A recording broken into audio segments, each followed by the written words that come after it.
Michael, if you find yourself just getting over an illness, perhaps, and you maybe have a feeling that it's taking a little bit longer than it should, and you think that perhaps you need to do something to restore friendly bacteria in your system, how would you go about doing that? Well, there are a number of ways you could do that. You could start taking food products, eating foods that have probiotic bacteria like yogurts or things like that. But, you know, sometimes those are in lower concentrations. It's hard to get an extra number of bacteria, the bacteria needed to actually replenish the bacteria that might have been killed off in your body due to illness or whatever reason. And so a probiotic supplement is, that's a good time to take a probiotic supplement.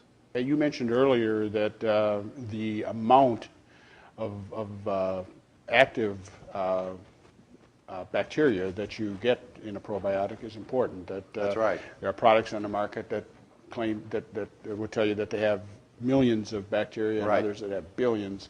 Is there an optimum amount that a person ought to be looking at, especially if they're trying to rebuild, Well, restore? as I said, it has to be in the billions of bacteria.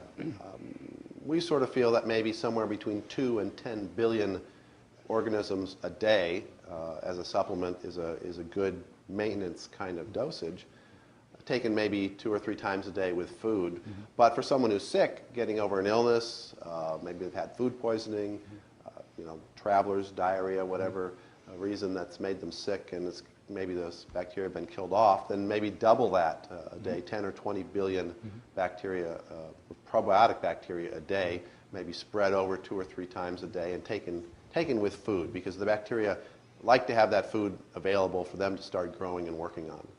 Speaking of food to help it grow on, are there other things that you might look for in a probiotic that would be in the probiotic There that might are help? substances now discovered and available called prebiotics. And prebiotics are not live bacteria in the way probiotics, you know, as we say, probiotics as we know, probiotics are live bacteria. Prebiotics are substances that, I think the best way to think of prebiotics is like fertilizer.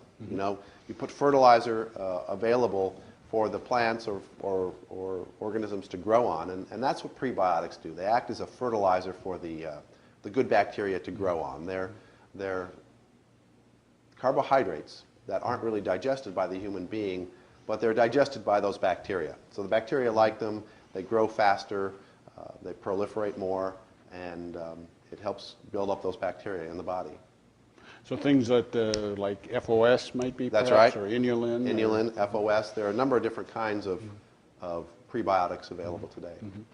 And you would suggest that that is a good thing to look for as an additional thing to help the bacteria? Yes, that's certainly something that can help the bacteria grow. Prebiotics and probiotics are, as I said, like a fertilizer effect, but every probiotic doesn't grow with the same prebiotic. So it is important to get a good quality prebiotic so that the probiotics will actually utilize that source of fertilizer, if you will. Now, another question I guess I would have, as far as if you're taking now a program of probiotics, you're taking them through, say, a supplement, Yes. or maybe something like yogurt, how do we know that taking them is actually being beneficial, that they're actually helping to propagate the GI tract? How do we know That's that? a difficult thing to prove, actually, but it is possible to test fecal matter to know that the probiotics are there. And in fact, you know, probiotic bacteria do implant temporarily. They stay in the intestines for a while, but eventually they're going to disappear.